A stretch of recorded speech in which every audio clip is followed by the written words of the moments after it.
Zambia yoti Zimbabwe yava kuzviitisa under the rule of Idi Mnangagwa and Zambia government. Pane mashoko abuda atoona kuti aiwa vari kuti aiwa yes mune sanctions amuri entitled to, but zvamuri kuita izvi hazvibude. Sambe namashoko abuda from a prominent activist ndobva subscribe like out on the bell. Kutumira paendo paJoseph Kalimbo anoti China has sent 337 athletes and 0 government officials to the Paris Olympics, but due to illegal sanctions from the West, our neighbors to the south have sent 7 athletes and 67 officials, including the country's vice president and his wife.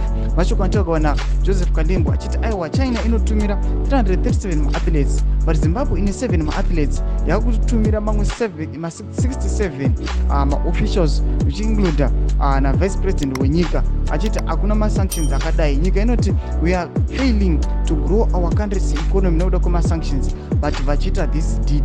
Tinoda kufadza mairi anoitora nyaya iyo onyora achiti not to mention that they traveled to Paris in a $11,000 per hour private jet. It would have been cheaper to fly first class on any commercial airline of their choice, but sitting amongst ordinary people is too burdensome for them. Anouya wachitora nyaya achiti aiwa vakatokwira flight 11,000 private jet per hour, amene kuita ma-hours mangani. Anoendera mberi atira achiti vaifana kungonofita vanhu 7 ivavo pamwewo nemamwe ma-representatives asazosvikawo 67. Mashoko anotaurwa panapa nafadzai mairi akabatana naJoseph Kalimbo. Mbutudzai mafungiro enyu munoti kudii pamusoro penhau iyi. Pinai comment section medu, musana kusubscribe like, turn on the bell.